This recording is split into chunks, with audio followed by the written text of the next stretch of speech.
RSS को parking चाहिए, इस मंदिर को तोड़ा जाता है। ये कौन सा नाटक? ये नाटक है ना कि लोग मुझको धार्मिक समझे। कहाँ है? नमस्कार, मैं द सच्ची वॉइस चैनल से। चलिए जानते हैं आज भारत की राजनीति से जुड़ी फटाफट जरूरी खबरों को सिर्फ 5 मिनट में, जिन्हें सुनकर आपके होश उड़ जाएंगे, लेकिन गोदी मीडिया आपको कभी नहीं दिखाता। तो वीडियो को लाइक करके चैनल को सब्सक्राइब जरूर कर दें। आज की पहली और हर भारतीय की आंखें खोल देने वाली सबसे बड़ी खबर। दोस्तों, अभी मैं जो खबर आपको सुनाने जा रहा हूं, उसे सुनने के बाद भी अगर अंधभक्तों की आंखें न खुली तो समझ लेना कि उनकी आंखें कभी खुलने वाली नहीं है। मैं हमेशा कहता हूं कि यह बीजेपी और आरएसएस सिर्फ और सिर्फ अपनी राजनीतिक कुर्सियों को बचाने के लिए धर्म को धंधा बनाए हुए हैं। आप जो मेरे पीछे वीडियो देख रहे हैं वह दिल्ली का एक वीडियो है और उसमें आरएसएस के कार्यालय के पास एक बहुत पुराना मंदिर है जिससे वहां के हजारों पुजारियों की आस्था जुड़ी हुई है। आरएसएस को अपने कार्यालय में सिर्फ पार्किंग चाहिए और उसी के कारण यह मंदिर तोड़ा जा रहा है और उन्होंने मंदिर तोड़वा भी दिया। देखिए। सभी को जय श्री राम। ये हिंदू टेम्पल है आपका अपना झंडेवालान मंदिर में, और ये आरएसएस की बिल्डिंग है जहाँ पर अपना झंडेवालान मंदिर में। ये मंदिर का इतिहास 1400 साल पुराना है। सन 1947 से हम यहाँ बैठे हैं और यहाँ पे मंदिर की सेवा कर रहे हैं। सभी श्रद्धालु सेवादारों को दिखाइए, सभी श्रद्धालु सेवादार यहाँ पे वेट कर रहे हैं कि किसी तरीके से कि आरएसएस कार्रवाई रुके। सिर्फ और सिर्फ आरएसएस को पार्किंग चाहिए, सिर्फ पार्किंग के चक्कर में इस मंदिर को तोड़ा जाता है। 1500 साल पुराना महाराज जी का स्थान है, गुरु गोरखनाथ जी का स्थान है, और दिल्ली के अंदर लगभग 100 साल पुराना महाराज जी का स्थान है। भगवान शंकर की सनातन धर्म का मंदिर है। दोस्तों, यह कोई एक आज की घटना नहीं है। मेरे चैनल पर जाकर आप पिछले वीडियो देखिए। हर जगह बीजेपी और आरएसएस मंदिरों को तोड़ने के आरोपों में घिरी नजर आती है। अगर आपने वीडियो नहीं देखे तो जाकर जरूर देखिए। मुझे तो एक बात समझ में नहीं आती कि अंधभक्तों में इतनी अंधभक्ति आई कहां से। उनके सामने साफ साफ नाटक हो रहा है, खुला झूठ चल रहा है, फिर भी उन्हें क्यों लगता है कि यह पार्टी सिर्फ हिंदू संरक्षक पार्टी है। अरे मूर्ख, जाग जाओ। उन्हें तुम्हारे धर्म से कुछ लेना देना नहीं, उन्हें सिर्फ अपनी कुर्सी से मतलब है। धर्म की सही रक्षा धर्म गुरुओं के द्वारा होती है, राजनीतिज्ञों के द्वारा नहीं। राजनीति धर्म का सहारा तब लेती है जब उसे शिक्षा, बेरोजगारी और महंगाई जैसे असली मुद्दों पर काम करने से बचना होता है और किसी तरह लगातार सत्ता में बने रहना होता है। नजर डालते हैं दूसरी सबसे बड़ी खबर पर। दोस्तों, मैंने आपको पिछले वीडियो में जिस नेता की मीडिया के साथ बदतमीजी दिखाई थी, आज भी वही नेता बीजेपी का बृजभूषण सिंह एक इंटरव्यू के दौरान मजाक में अपनी ही पोल खोल देता है। यह वही नेता है जिस पर 6 यौन शोषण के गंभीर आरोप हैं और केस दर्ज है, और यह व्यक्ति हाथ में माला लिए हुए खुद बता रहा है कि यह सब नाटक है और यह सब लोगों को दिखाने के लिए करना पड़ता है ताकि लोग मुझे धार्मिक समझें। पहले सुनिए ये क्या कह रहा है, फिर उस पर बात करते हैं। तो मेरी नजर इस पे चली गई। तो ये जो आप लगातार धर्म का पालन कर रहे हैं, ये नाटक कर रहा हूँ है? ये नाटक कर रहा हूँ। ये कौन सा नाटक? ये नाटक है ना कि लोग मुझको धार्मिक समझे। ये नाटक है, इसकी भी जरूरत है। ये सब माला और रुद्राक्ष, ये सब अंगूठियां, और इसको आप ये बस इसी बहाने थोड़ा सा याद आ जाती है किसी की, मतलब जिसको मैं मानता हूँ याद आ जाती है, लेकिन हमको लगता है नाटक ज्यादा हो गया है। बिल्कुल दोस्तों, यह सच्ची बात है। भले ही इसने इसे मजाक बताया हो, लेकिन यह उसकी अपनी ही पोल खोलती है। पहली बात तो यह कि अगर किसी विपक्षी पार्टी का कोई नेता आरोपी है तो वह बीजेपी में शामिल होते ही लगभग निर्दोष बना दिया जाता है, उसके सारे पाप धुल जाते हैं।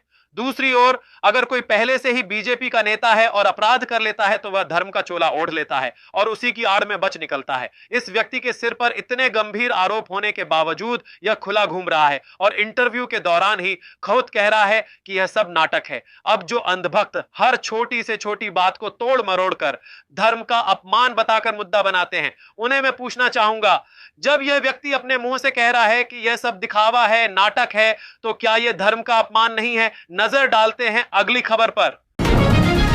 साथियों, यह खबर देखकर आपका दिल खुश हो जाएगा। आपको तो पता ही होगा कि राहुल गांधी कितने ग्राउंड लेवल से जुड़े हुए हैं। जो काम प्रधानमंत्री को करना चाहिए वह हमारे विपक्षी नेता राहुल गांधी कर रहे हैं। राहुल गांधी एक बच्चे के घर जाते हैं, वह बच्चा रो रहा होता है क्योंकि उसकी साइकिल टूट जाती है।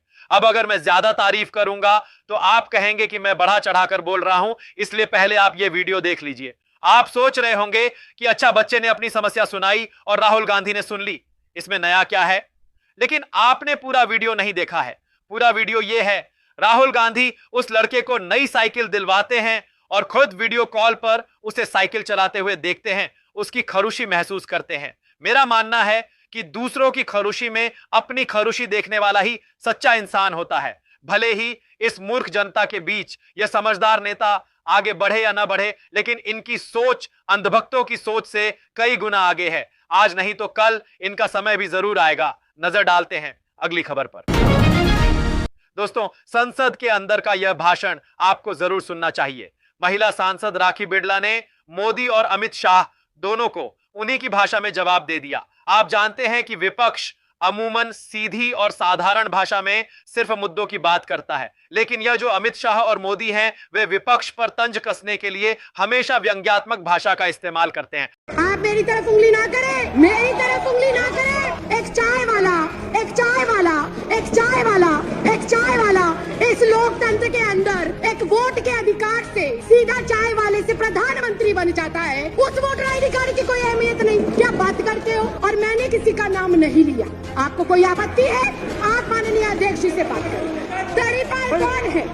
दड़ी पार कौन है? चाय वाला कौन है? इतनी गर्माहट क्यों? इतनी गर्माहट क्यों? क्यों इतनी मिर्ची लग गई? क्यों इतनी मिर्ची लग गई? आपको इतनी दिक्कत क्या? राखी बिड़ला ने बिल्कुल सही कहा।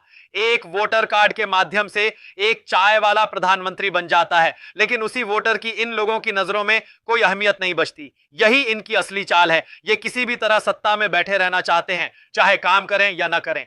जो शक्ति और जो ताकत एक आम आदमी के पास होनी चाहिए, जो अधिकार एक नागरिक के पास होना चाहिए, उन्हीं अधिकारों को यह सरकार धीरे धीरे खत्म करना चाहती है। ये संविधान को कमजोर करना चाहते हैं ताकि आम जनता की आवाज हमेशा के लिए दब जाए। नजर डालते हैं अगली खबर पर। दोस्तों, प्रधानमंत्री नरेंद्र मोदी ने शीतकालीन सत्र शुरू होने से पहले दिल्ली में भाषण दिया और वायु प्रदूषण जैसे गंभीर मुद्दे पर मजाकिया लहजे।